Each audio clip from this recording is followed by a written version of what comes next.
कोल्हापुरातील जयसिंगपुरात एका महिलेची चिता रचली जाऊन तिच्यावर दुःखी अंतःकरणानं अंत्यसंस्कार सुरू होते आणि ही महिलाच स्वतः चालत आल्यानं खळबळ उडाली आहे। जिच्यावर अंत्यसंस्कार सुरू तीच चालत आल्यानं हा काय प्रकार आहे? या प्रकारानं तिच्या नवऱ्यासह संपूर्ण कुटुंबाला तर धक्का बसलाच, शिवाय गावाची झोप उडाली। घटनेची माहिती मिळताच जयसिंगपूर पोलीस ही चक्रावले। घडल्या प्रकाराची चर्चा सुरू असताना ज्या महिलेवर अंत्यसंस्कार करण्यात आले ती कोण याचा शोध आता पोलीस घेत आहेत। बेपत्ता महिलेचा मृतदेह समजून कुटुंबियांनी तिच्यावर अंत्यसंस्कार केले, पण घडले मात्र विपरीतच। ज्या महिलेचा मृतदेह समजून अंत्यसंस्कार केले तीच महिला साक्षात गावात हजर झाल्यानं सर्वांनाच धक्का बसला। घटनेची माहिती मिळताच जयसिंगपूर पोलीस ही चक्रावले।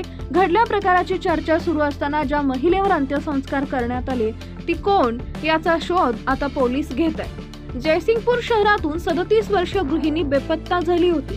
तिच्या पतीनं जयसिंगपूर पोलिसात पत्नी बेपत्ता होण्याची फिर्याद दिली।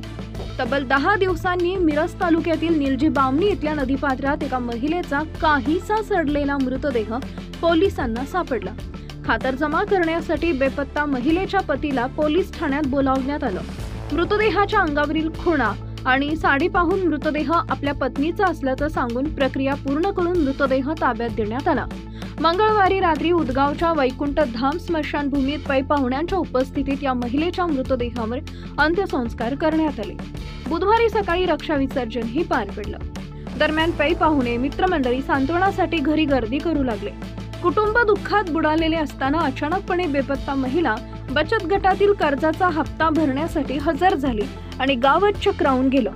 आपण समजून दुसऱ्याच महिलेवर अंत्यसंस्कार केल्याची माहिती मिळताच संबंधित महिला पुन्हा गायब झाली। त्यामुळे अंत्यसंस्कार झालेली महिला कोण असा सवाल निर्माण झाला। घटनेची माहिती जयसिंगपूर पोलिसांना मिळाल्यानंतर पोलिसांनी खातरजमा करून महिलेची शोध मोहीम सुरू केली। काही दिवस बंद असणारा तिचा मोबाईलही सुरू झाला। पोलिसांनी तिच्या मोबाईलवर संपर्क साधून ती हयात असल्याची खात्री केली। त्यानंतर मनधरणी करून तिला पोलीस ठाण्यात बोलावून घेण्यात आलं। मृतदेह सापडलेल्या महिलेच्या गालावर असणारा तीळ आपल्या पत्नीच्याही गालावर होता। यावरून तो मृतदेह पत्नीचाच असल्याचं पतीनं सांगितले।